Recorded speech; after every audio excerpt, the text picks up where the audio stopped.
Hear ye the word of the Lord. Lamech lived 182 years and became the father of a son. Now he called his name Noah,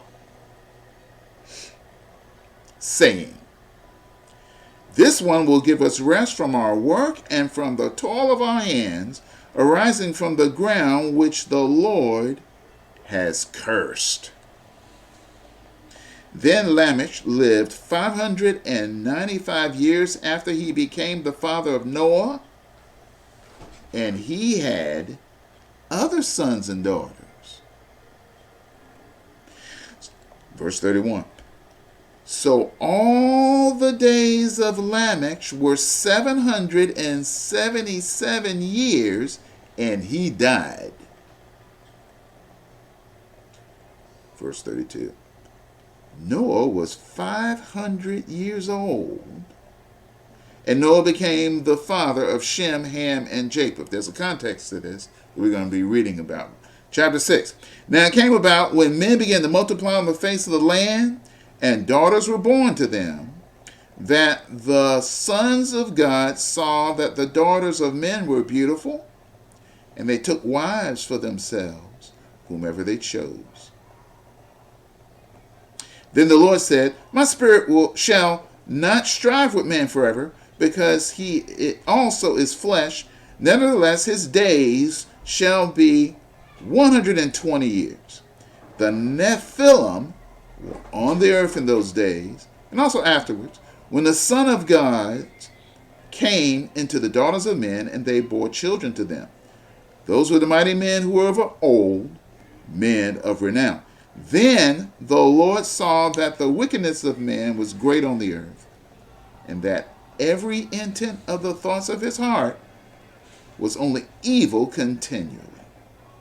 The Lord was sorry that he had made man on the earth. He was grieved in his heart. The Lord said, I will blot out man whom I have created from the face of the land, from man to animals to creeping things and to birds of the sky, for I am sorry that I have made them. But Noah found favor in the eyes of the Lord. Why did Noah find favor in the eyes of the Lord? Noah and God were tight. Noah had faith. All right. Now, verse 9. These are the records of the generation of Noah. Noah was a righteous man, blameless in his time. Noah walked with God. Sound familiar? Mm-hmm. Yeah. Noah became the father of 3 sons, Shem, Ham, and Japheth. Now the earth was corrupt in the sight of God, and the earth was filled with violence. God looked on the earth, and behold, it was corrupt, for all flesh had corrupted their way on the earth. Then God said to Noah, the end of all flesh has come before me, for the earth is filled with violence because of them.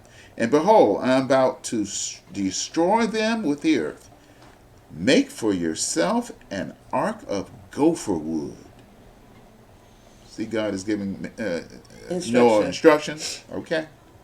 Make for yourself an ark of gopher wood. You shall make the ark with rooms, and shall cover it inside and out with pitch. This is how you shall make it. The length of the ark 300 cubits, its breadth 50 cubits, and its height 30 cubits. You shall make a window for the ark and finish it to a cubit from the top, and set the door of the ark in the side of it. You shall make it with lower, second, and third decks. Behold, verse 17, I, even I, am bringing the flood of water upon the earth to destroy all flesh, in which is the breath of life from under heaven. Everything that is on earth shall perish. But I will establish my covenant with you, and you shall enter the ark, you and your sons and your wife, and your sons' wives with you. And of every living thing of all flesh, you shall bring 2 of every kind into the ark to keep them alive with you. They shall be male and female. Of the birds after their kind, and of the animals after their kind, of every creeping thing of the ground after its kind, 2 of every kind will come to you to keep them alive.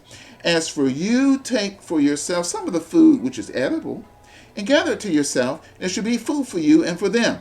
Verse 22. Read it. So Noah did this according to all that God commanded him. That is what he did. Did he ask questions? I think this is faith, right? That's right. He didn't bat an eyelash. Now, think this through. Noah was 500 years old when God came to him.